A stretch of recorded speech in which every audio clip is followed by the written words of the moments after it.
Greetings to everyone who's thinking about doing the W Trek in Patagonia in Torres del Paine.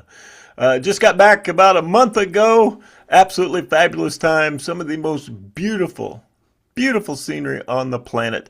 Did a ton of research. Was out there, reading all the blogs and the posts and the Reddits and everything, trying to figure out what exactly do I need to take. And what I've got for you now is the list of things that nobody told me about, that I discovered would have been nice to know. That would have been nice to know before I got here. So we'll run through the little tips, the little hints. The first one, I got a massively bad wrist and hand sunburn. The tops of both hands completely burnt. Using my hiking poles, your arms are at a 90-degree angle. Not the usual thing I do where I normally live here in Indiana. And so the top of my hands just got incredibly burnt. A member of our team that we run a guided tour, 8 people plus 2 guides. And they had brought a sun shirt, which I highly recommend. And the sun shirt had long sleeves with a thumb hole. Long sleeve with a thumb hole. The person who used that, no problems, no sunburn, absolutely fantastic. Hint number 2, the standard neck buff. Right, I was anticipating a little more cold weather. It was fairly nice when we were down there. The standard neck buff, right, just keep my neck warm, was not enough. You need the buff that you can pull up over your head, turn it into, just where only your eyeballs are sticking out. The sun, the wind, oh my gosh, the wind. So the wind and sunburn is just absolutely it's something that's real. And they talk about the wind. Until you get down there, you really don't understand how intense and how consistent it is. So the buff that you can pull up over your head, covers your neck, your head, everything but your eyeballs, absolutely a must. Your hat will blow off. I don't care. Even our guide was pretty good about positioning his head in such a way that his hat wouldn't fly off. But there was 2 or 3 times where, all his years of experience, poof, there it went. So obviously a hat with some sort of drawstring, some sort of strap is a must. The thing that you don't think about when your hat flies off, the wind is just 40 mile an hour. It's gusting, and you get a especially severe gust, and now your hat's blowing off. So what do you instinctively do? You reach up to grab it. Now your hiking poles are no longer touching the ground at the point where you need them the most. Right, so the hiking poles are more for wind stability than terrain stability. And so it's blowing, you're being buffeted around, your hat flies off, both poles come up, and now you're less stable. Nobody told me about that.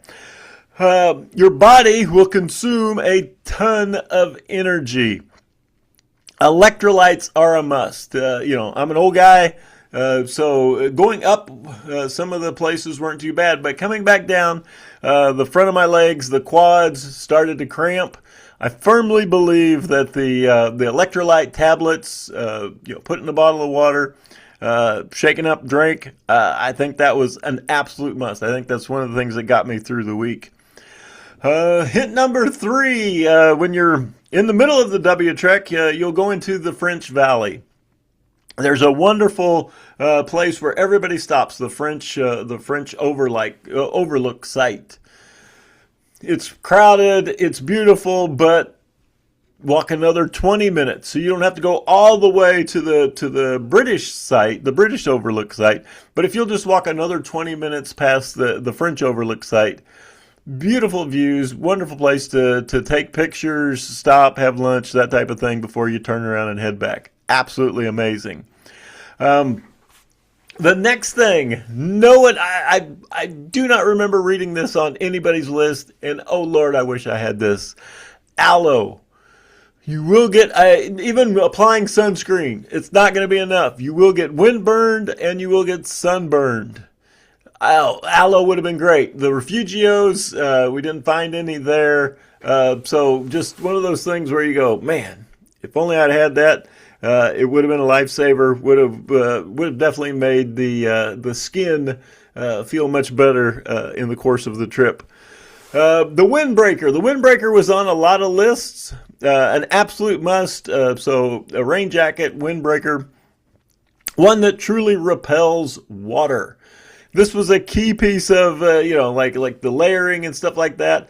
When you're moving, you're not too cold, but man, when you stop, that wind just cuts right through you. So a lot of times, the only time we pulled out the windbreaker was either if it was raining and or if we stopped for a little while, then it was nice to throw on and kept the wind down. Here's something nobody told us about. Didn't see it on any of the list. We were there in the end of December, beginning of January. The sun comes up at about 4:45 a.m. And most of the time, we didn't really hit the trail until around 7 or 8 o'clock. Absolutely fantastic. The problem is the sun comes up, the refugios, the tents, the cabins, none of those things had really good dark shades, shutters, curtains, anything like that. So take something to put across your eyes, right? So, the mask that you get on the airplane, sleeping mask, your buff, whatever it might be. But know that the sun is going to be in your eyes. Let's see. Last but not, or a couple more, saline solution. This was a lifesaver, having the small bottle of saline solution handy. Right? Don't have it buried deep down into your pack because the wind generates a lot of dust. That those granite rocks, the granite particles get in your eyeballs. There was a number of times where, rinsing out the eyeballs, even taking the contacts out, rinsing them, putting them back in, definitely made the trip more enjoyable so you could see some of the most beautiful scenery on planet Earth. The other thing nobody told me about was you will eat a lot of bread. The refugios, the cafeterias in the morning, the standard meal was avocado toast. There was toast with eggs. If you got a lunch to go with you on the trail, it was a giant Subway type sandwich, right? Just tons and tons of bread.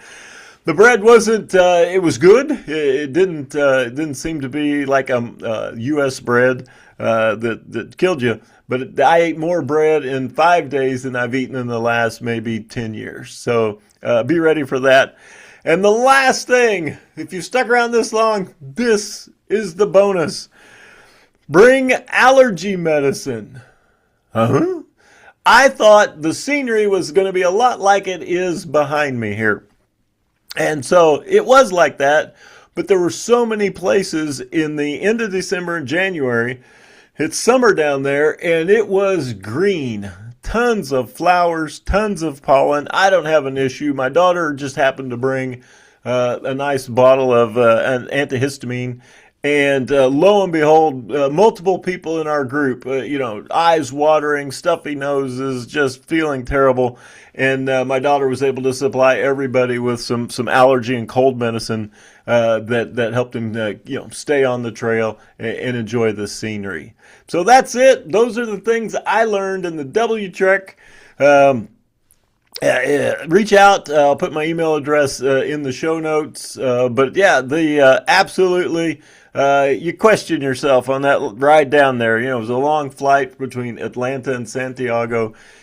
And you're thinking, is this the right move? And let me tell you, it's life-changing.